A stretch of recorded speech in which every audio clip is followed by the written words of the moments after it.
Mrs. Pam Wu is the director of the Health Educator program. And I am here with the Hippocrates Health Educators.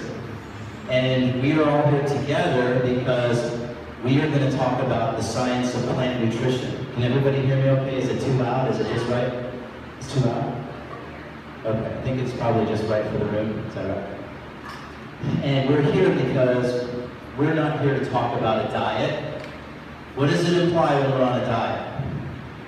It implies we're going to go off the diet, right?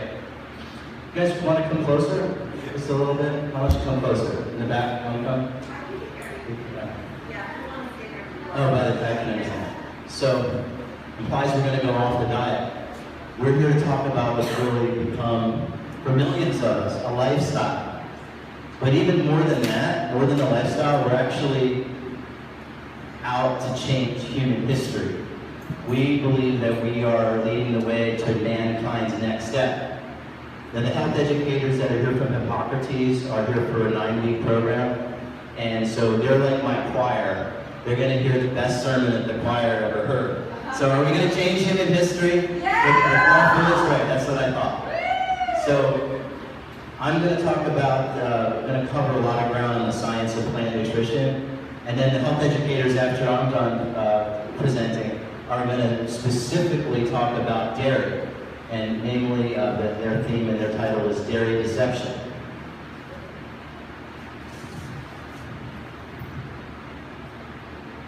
So my theme is food is medicine and food is poison. And this is not a new idea. As a matter of fact, this idea goes back thousands of years to the age of Hippocrates. And Hippocrates, who was the founder of modern medicine, he was born on the island of Kos in Greece. And my family comes from Kos. I am Greek. And we're probably distant relatives of Hippocrates, and I never let the truth get in the way of a good story. So, he said, let medicine be thy food and let food be thy medicine. But in the last 100 years, with modern medicine and allopathic medicine and a Pasteurian approach to treatment, we've gotten away from this idea. Many would have you think that the determining factor in whether or not you get sick are genes. Well, so they would say that it's genetics. But the genome scientists that discovered the genome, they insist that genes actually play a small role in whether or not you get sick. Matter of fact, it's epigenetics, not genetics, I'm here to suggest to you today. What is epigenetics? Epigenetics is gene expression as a result of lifestyle, diet, and externalities in the environment. Good genes don't save you, and bad genes don't do you in. The idea is let's not awaken the bad genes. Let's not allow the bad genes to express themselves with either irritants in the external environment or things that we actually put in our body, knowingly or unknowingly. So then I ask you, is heart disease hereditary? Is diabetes hereditary? Certainly it's not a stretch of the imagination to suggest that obesity is not hereditary. So ladies and gentlemen, bad genes don't run in the family. Sausage and peppers runs in the family. A diet high in animal fat. Breast cancer need not necessarily run in the family, but a diet high in animal fat and wearing, believe it or not, a synthetic petrochemical up against your skin 18 hours a day, that runs in the family. So since genes are maybe a 3 to 5% predictor of disease, the rest sadly is caused by our bad food choices and externalities in the environment. So genes are like the gun, and bad nutrition, it pulls the trigger. For example, cancer almost didn't exist 100 years ago. Did you know that? Yeah. And it's not because we're living longer. Don't believe the lie when they say we're living longer. We're not. We're actually living only marginally longer. It's about 8 years over 130 years that they've been keeping the records. When you statistically control for penicillin and the invention of, modern methods to help with child mortality. So Dr. Hans Deal, who's actually coming to Palm Beach in 2 months, he's a doctor from California. He has lot of good things to say about health and nutrition. He runs a CHIP, it's called CHIP program in California. He has an institute. He says 78% of his diseases are not even diseases, they're lifestyle choices.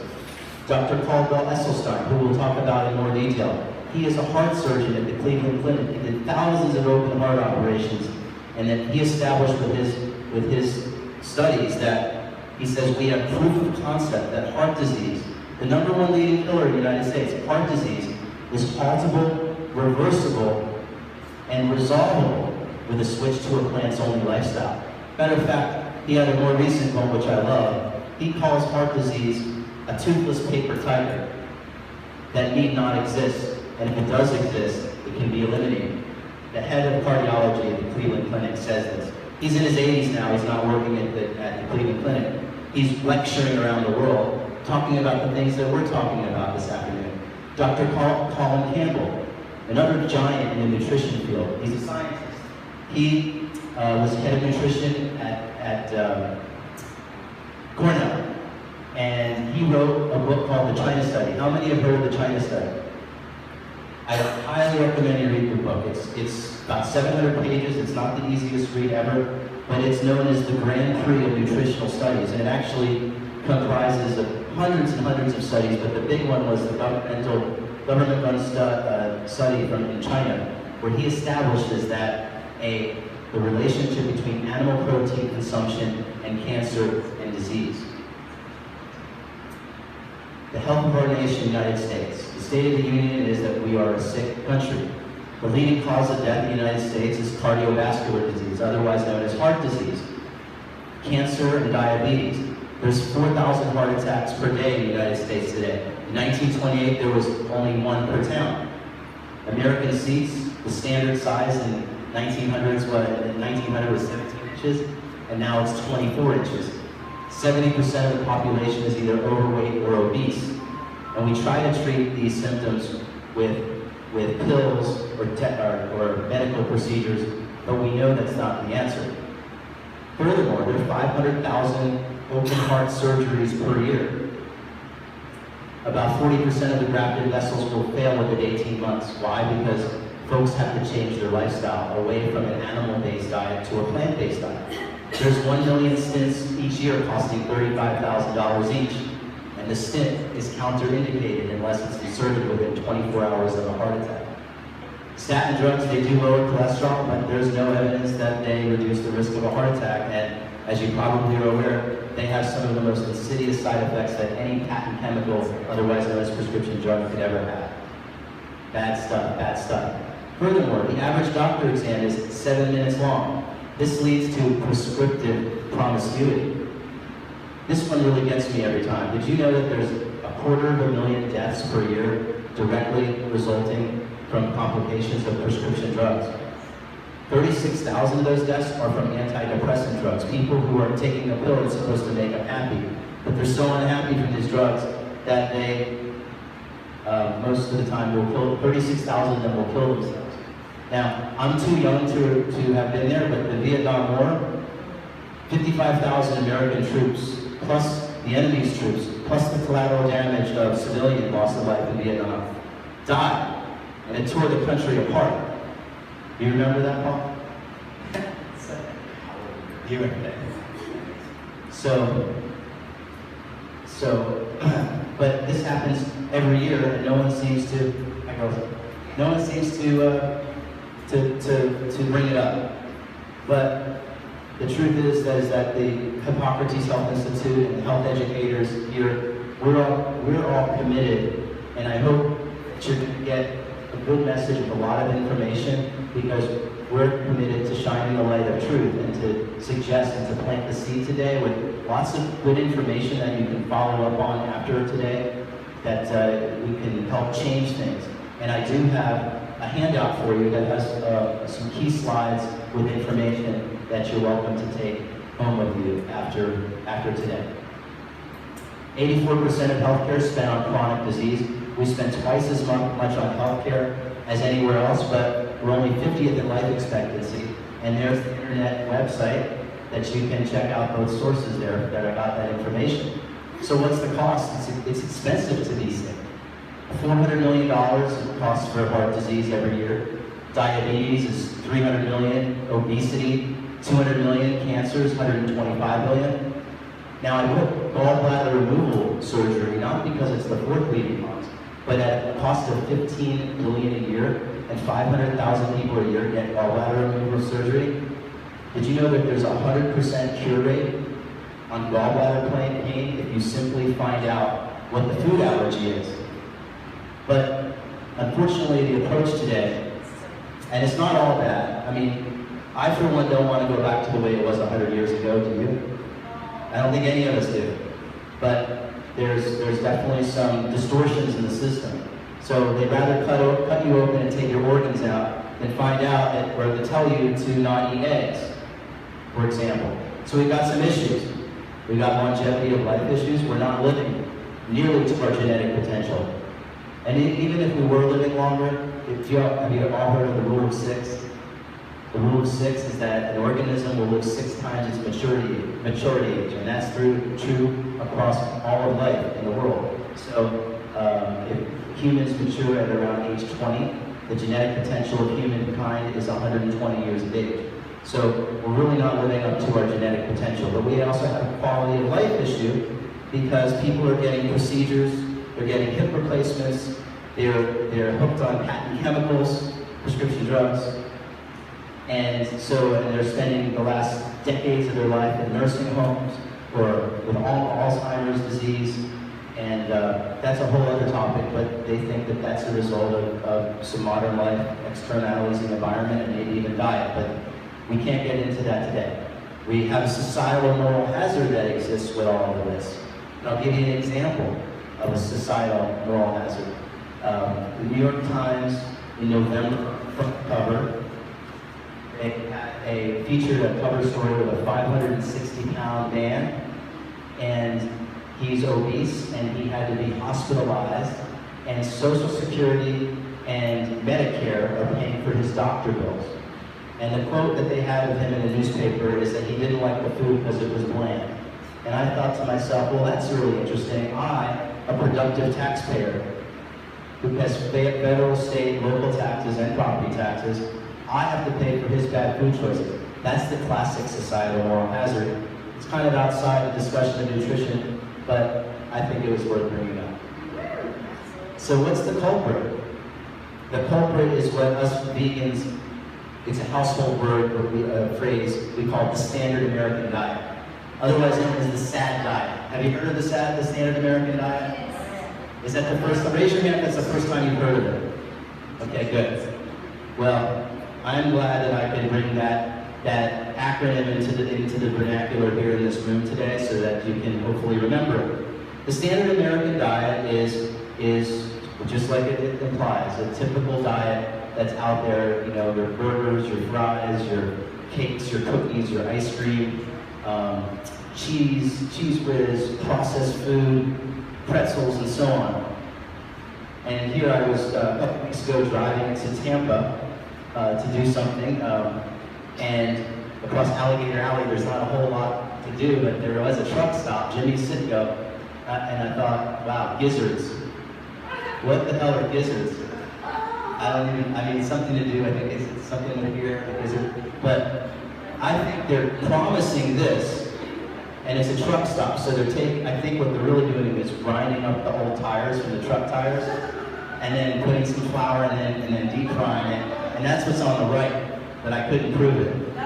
Because that's known as frankenfood.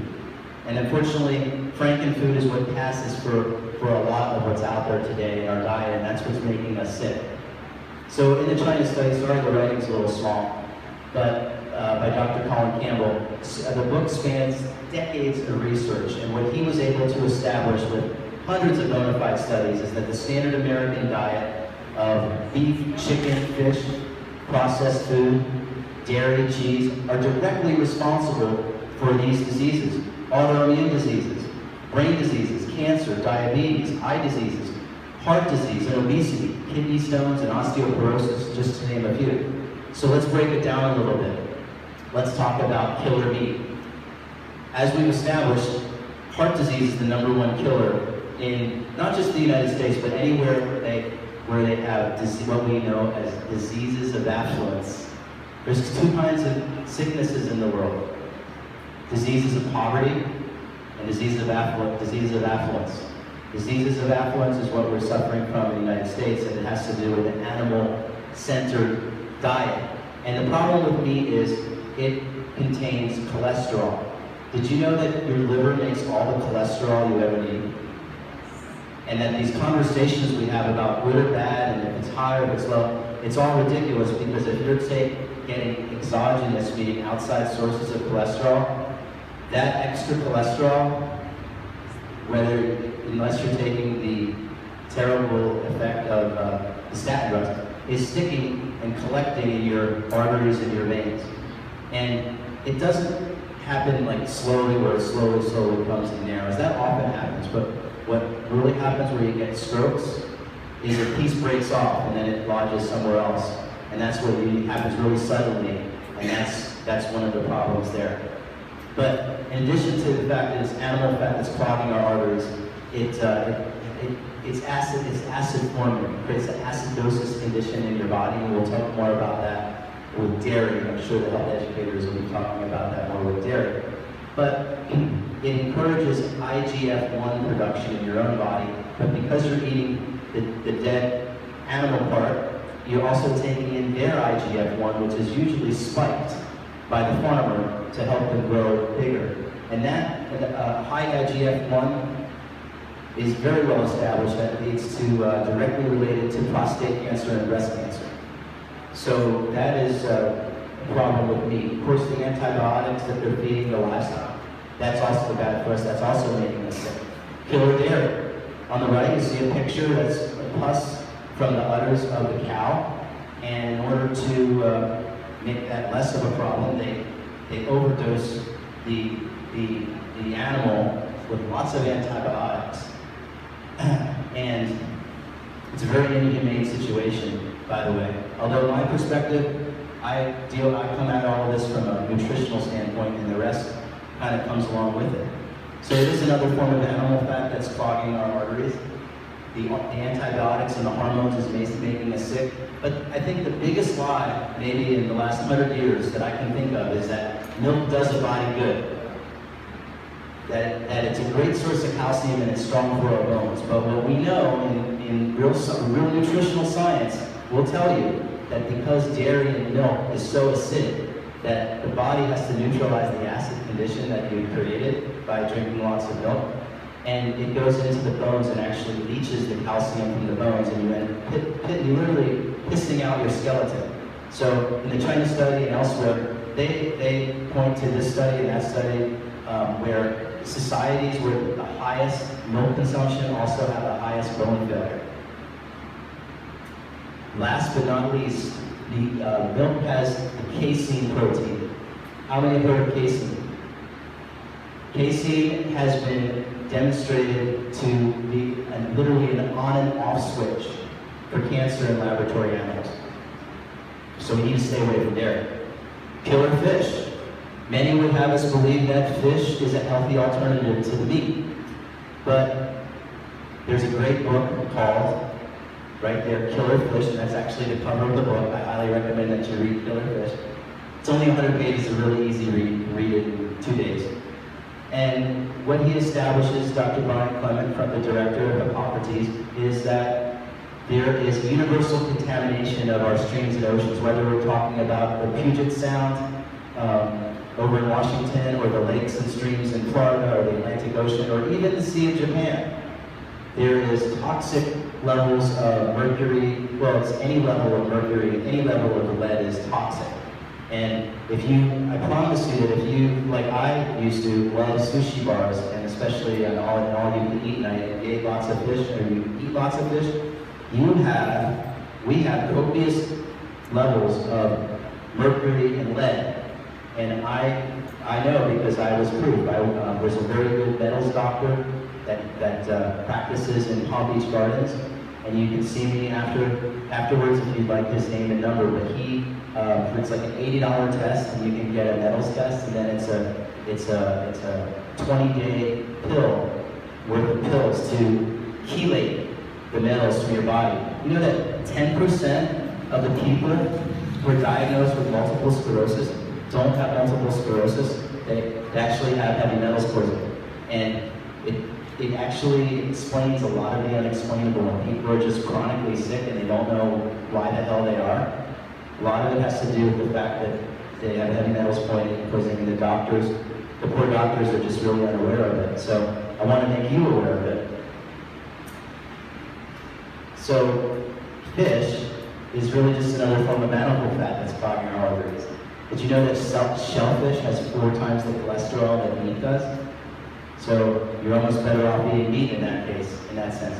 But farm fish is even worse. Go dry now. It cooled off a little bit, didn't it? Yeah. Good. All right. Excuse me.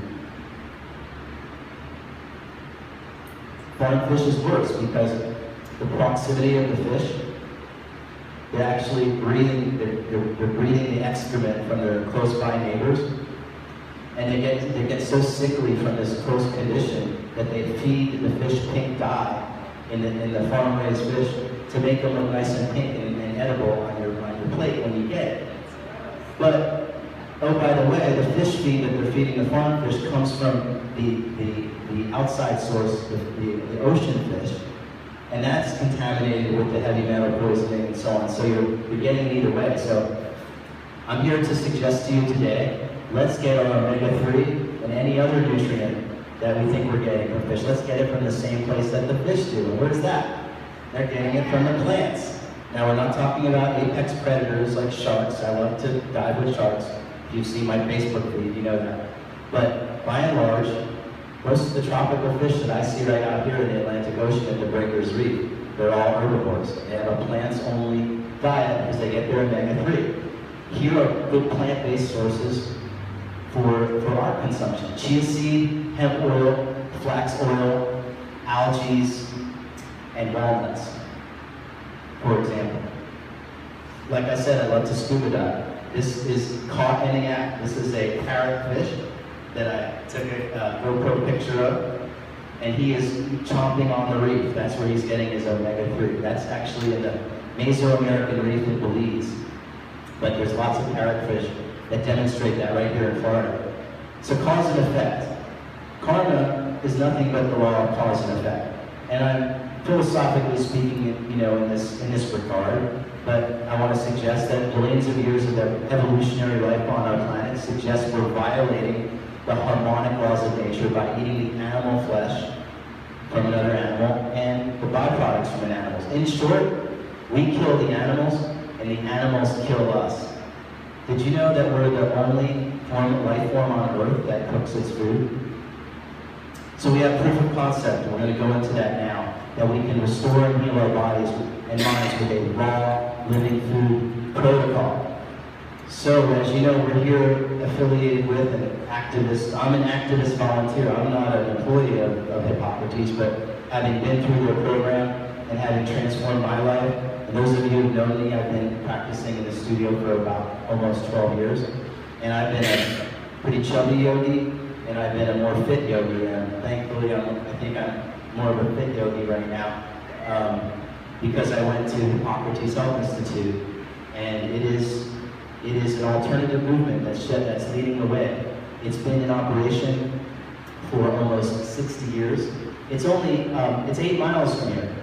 So we're very lucky, we're very blessed that we have a place in a world-class, world-renowned institution that is only 8 miles from here, and that anybody can go to their buffet. It's open to the public for lunch and dinner at a cost of $25. And for that, who's been to the Hippocrates buffet? So not a lot. So I highly encourage you to go. It is the most delicious, most nutritionally dense food, period. And you will love it. And you can even take a box home. You can pay extra money, and then after you're eating, you can fix yourself a box, and you'll have it for the next couple of days. So 400,000, this place is a big deal. 400,000 people have gone through the program since its inception. A 3-week life transformation program.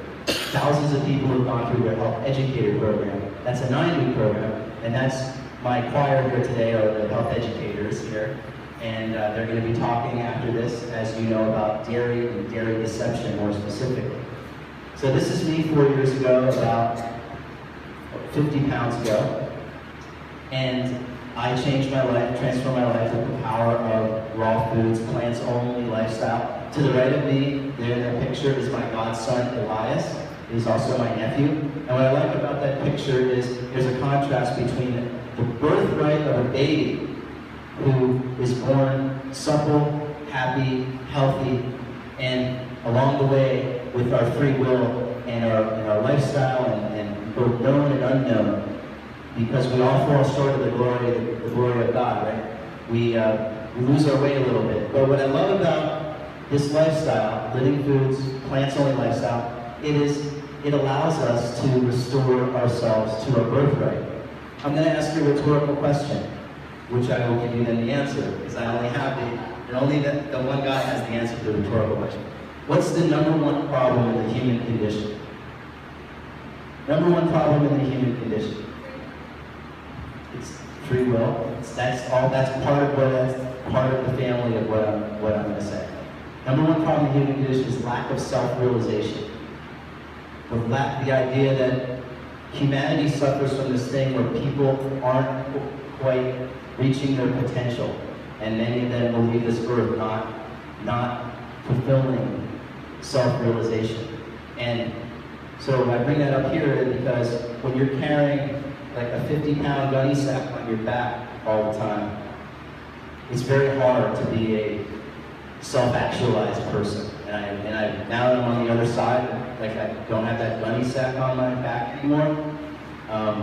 You know, everybody's got work to do and there's always things to improve, but I feel like I can be more on a path of self-realization. Plans to the rescue. So we've talked about all the problems. We've talked about heart disease. We've talked about the challenges in modern life. So now we're going to talk about the solution. We're here to talk about solution. This is not something we're just reading in a textbook. This is something that you can go and actually do and experience. You know, as the saying goes, an ounce of experience is worth more than a ton of theories, right? I'm going to read this quote. Decades of evidence lead to one concrete conclusion. Organic plant-based nutrition is the single most important factor in the prevention and reversal of all forms of cancer and all causes of disease. Phytochemical elements far supersede even the most ambitious attempts science has made. That quote is by the Hippocrates co-director, Brian Clement. And it really gets me because 250,000 people die a year from prescription drugs. 93% of people who get chemotherapy die of cancer. Did you know that? 93% of people who receive radiation or chemotherapy die of cancer. Absolute fact. And you know, Hippocrates was recently in the news with some controversy over the suggestion that possible lifestyle and nutrition can reverse your health challenge. I think that's bullshit. So, here's just, to back it up, here's just a handful of the medical conditions addressed by phytochemicals. This is in your handout, so you can research it on your own. Alzheimer's disease, arthritis. People come to Hippocrates and by the second week their arthritis is gone. Attention deficit disorder, cancer, cardiovascular disease, diabetes, multiple sclerosis, obesity, pulmonary disease, osteoporosis, Parkinson's disease, and so on. But it's not just Phil Nicozisis standing up here, spouting off some new age hippie balderdash. There's actually really smart people, much smarter than me, or let's just say more credentialed than I am. Medical doctors, scientists, laboratory experts, people who really study this thing, who dedicated their whole life to the science of plant nutrition. And we're going to talk, we referred to Dr. Colin Campbell, we referred to Caldwell Esselstyn. Well, let's just talk about Caldwell Esselstyn more specifically. He is a heart surgeon, he's in his 80s now, he doesn't practice surgery anymore. But he was head of the Cleveland Clinic, and after doing thousands of open heart operations, he thought, well, why is this happening? So in 1987, he initiated a study. And his study was published in 5, 12, 16, and 20-year benchmarks. And with overwhelming statistical significance, he was able to show that you can reverse, you can resolve your heart disease with a switch to a plants-only lifestyle. But what I love about it, what I love about this fact is that patients can control their health going forward. You know, no one ever blamed a health problem on a plant. I mean, I'm sure you could maybe raise sugar, but you know, a real plant that hasn't been processed, that we know is good for you, no one blamed a health problem on a plant. And furthermore, and I'm living proof of this, it's very hard to overeat with plants. So that's what's great about it. So what is vegan? Obviously, well, I feel it's worth bringing up because it's used in marketing a lot, and I think it's thrown around a lot. By the way, how do you know if someone is a vegan? They'll tell you. Don't worry, they'll tell you. Gotta love the joke stealers. I'm a joke stealer in my family. Matter of fact, I'm so vegan, I don't even watch Kevin Bacon movies. True story. So, as you may know, vegan is someone who only eats a plants-only lifestyle. Plants, grains, sprouts, nuts, seeds, those kind of things. Nothing from an animal, no byproduct from an animal. But at Hippocrates, what we practice and what they teach is not to cook the food. And the reason why we don't cook the food is because we want to keep H-O-P-E, hope, in our food. And HOPE stands for an acronym for hormones, oxygen, phytonutrients, and enzymes. There are couples who can't conceive of children when they go on their raw, plants-only lifestyle. They get hormones, oxygen, phytonutrients, and enzymes. Guess what they've been missing that they couldn't conceive, and they're popping out babies. So, oxygen. What's more important than oxygen? Phytonutrients. Phyto means plant nutrients or chemical, plant chemicals, plant nutrients.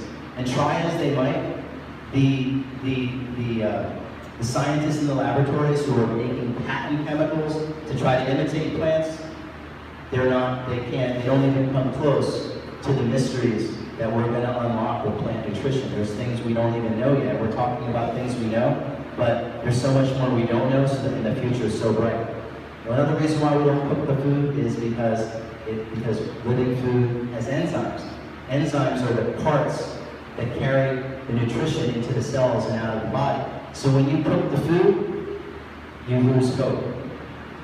Just a point to illustrate it, I mean, you wouldn't take a seed and boil the seed or cook the seed and then put it in the soil to grow the plant, would you? You wouldn't waste your time doing that. So we shouldn't waste our time cooking the food either. When you walk into a kitchen and you smell a nice meal being cooked, that's the smell of the oxygen leaving the food. Now, that's what they teach. I can tell you now, being vegetarian for 4.5 years and strictly vegan for 1.5 years, if you're healthy, you can eat up to about 20% of your food can be cooked, but even cooked suggests lightly steamed.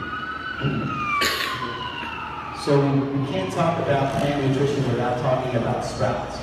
Where are my sprouts? Hold on.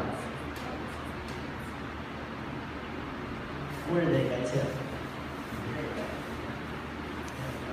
Let's pass that.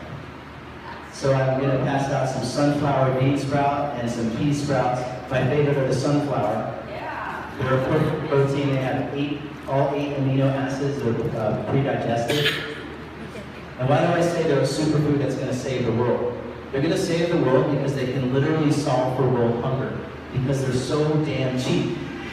You can feed an entire family for, I'm just going to say several pennies. I don't know what the exact cost is, but it's so cheap. But it's not that it's just cheap, but it's up to 40 times more nutritious than a traditional vegetable. And with the next slide, we have a chart, and I'm going to demonstrate that in the chart. So the different kind of sprouts you're passing out, I guess you went to get thing. We're gonna sample sunflower and pea sprouts, but in addition, there's zucchini sprouts, clover sprouts, lentil sprouts, pea sprouts, fenugreek, sunflower sprouts, buckwheat sprouts, radish, broccoli, onion, and chia. You know, people think that it's very limiting to eat this way, but it's so unlimited.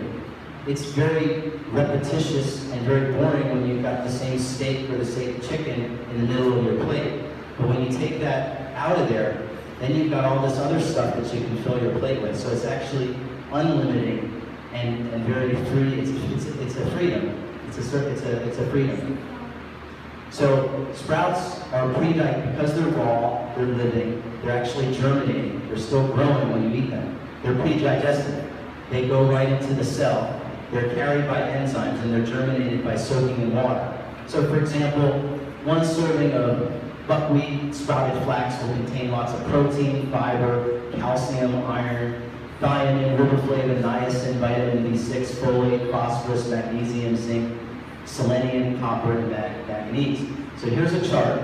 You can't read it, but we're just going to take the top one. Zucchini bean. Go over to protein, 22 grams for just 6 ounces. Do you know that a serving of chicken only has 17 grams of protein? And iron, 30% at 6 ounces, nearly twice the iron of ground beef. Where do we get our protein from? People ask us vegans all the time, where do you get your protein from? Well, pictured here is Germany's strongest man. He's a bodybuilder. He's chiseled from brick like I am. And he is a vegan. Matter of fact, he's got the heavyweight log lifting record, and he's obviously a healthy man. So do we really need to get protein from meat? So on the left is 6 grams of broccoli per 100 grams of beef, and 11 grams, almost twice the protein for broccoli. That's the good news. The bad news, it's got twice the farts. So people say, they tell me, you know, I like this stuff, but I'm a little gassy. And I say, well, what would you prefer, dad or farts? Yeah. So there is a total, let's talk about protein myths. There is a total overemphasis of protein in the diet. That's because the meat industry is trying to convince us to eat more of their product. And they come out with these studies, and it's known as checkbook science. It's marketing that portrays itself as science. Let's just take the example of breast milk. It's just 1.5% protein. And look how the baby doubles and triples in size when human breast milk is just 1.5% protein. So let's cut out the middleman and get our protein from the same place that the animals do. They get it from the plants. Now this season in Wellington, they have the polo matches, and I've been there on a couple of Sundays, and it's a wonderful experience while they're in season up through the end of April. And I love watching these giant big animals running after this ball. And I just love the way the horse has got a long, lean muscle tone, and it's got a beautiful skin, it's got a beautiful mane, and that is exclusively from a plant's only diet. Excess animal protein has been established to cause irreversible damage to the kidneys.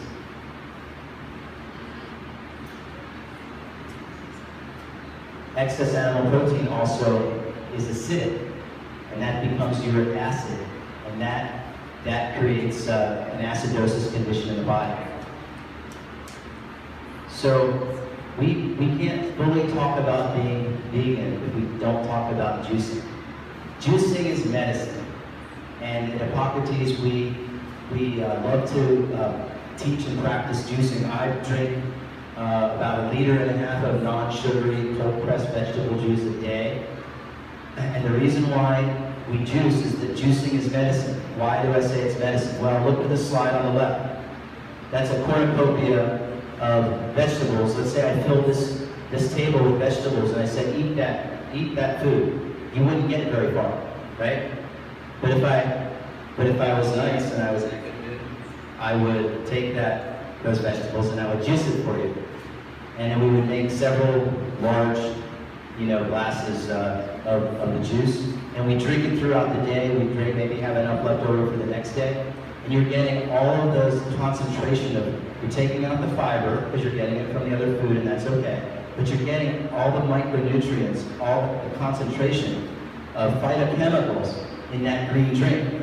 And now we're talking serious medicine. Now we're talking, you're building your green shield around you, your green shield, like a warrior. And the green shield is what keeps your immune system hot. It not just will help heal you from chronic problems or catastrophic problems potentially, but it will help keep you from getting sick in the first place. So in addition to juicing, we love to juice wheatgrass. How many have tried the taste of wheatgrass? Almost everybody. So you know it, and the reason why you should drink it every day, 4 ounces a day is the recommended, is because it has 93 of the 104 minerals and vitamins found in soil. Think about that for a minute.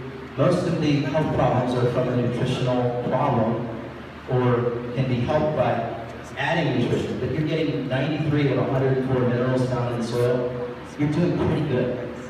But in addition, people are always surprised when they hear, a lot of times people are surprised when I tell them this, it's 50% protein. It's very good, it's high in chlorophyll, it's detoxifying for the blood and the liver. It's very good for weight control, and you should drink it daily to help create your green shield.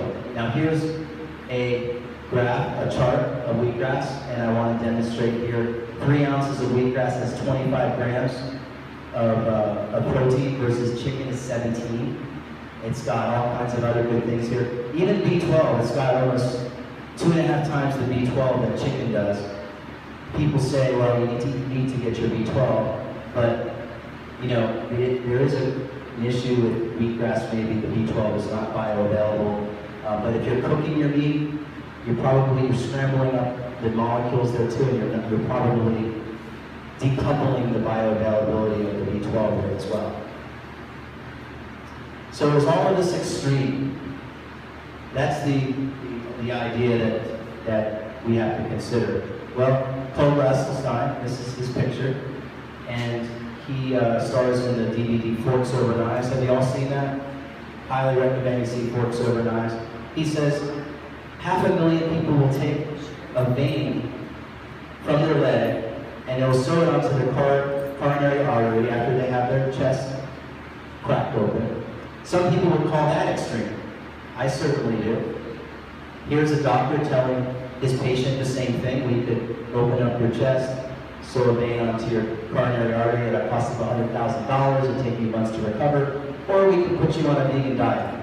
And the patient says, gee doc, a vegan diet, isn't that extreme?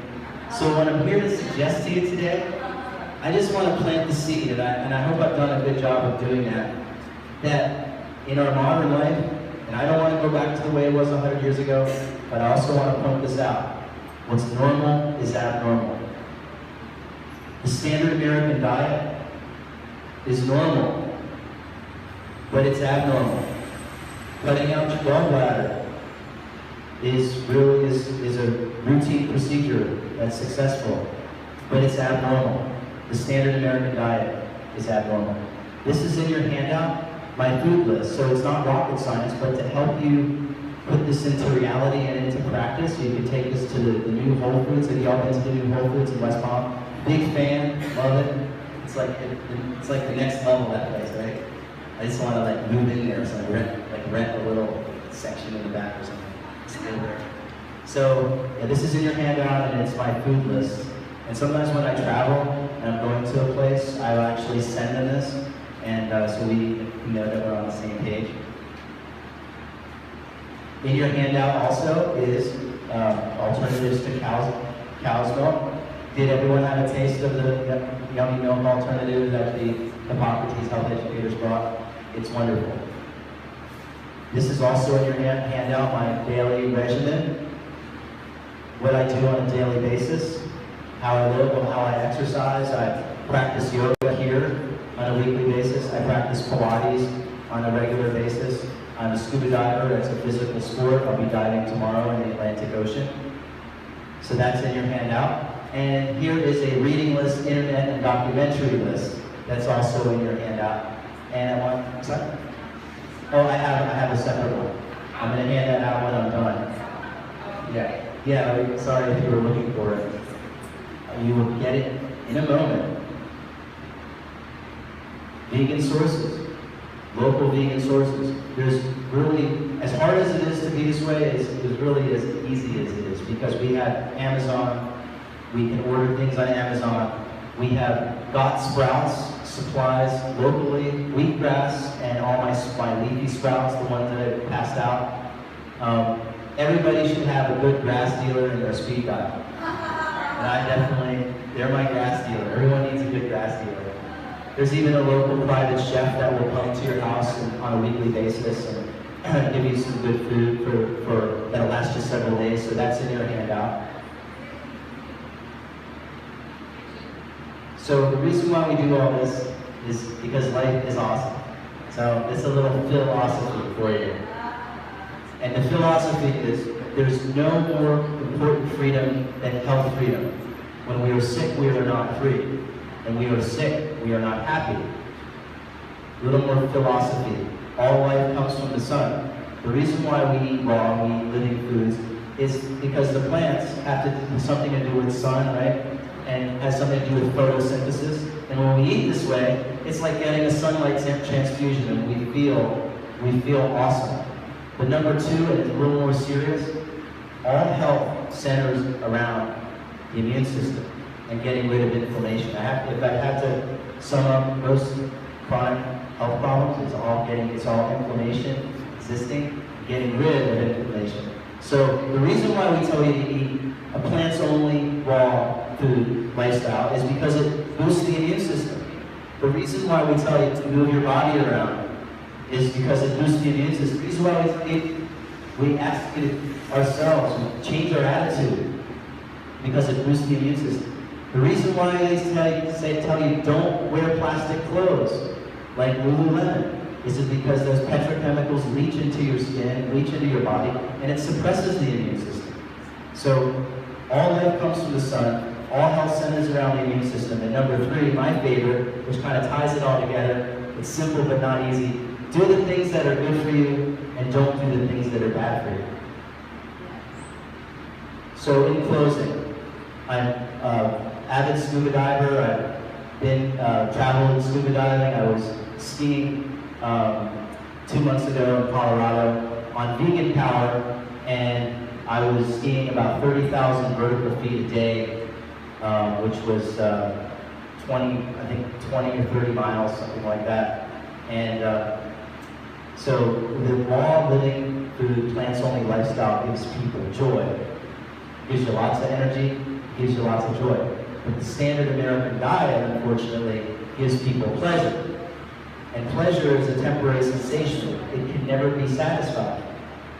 But joy comes to an end, it lasts forever, and just like right now, it can be shared. Thank you so much.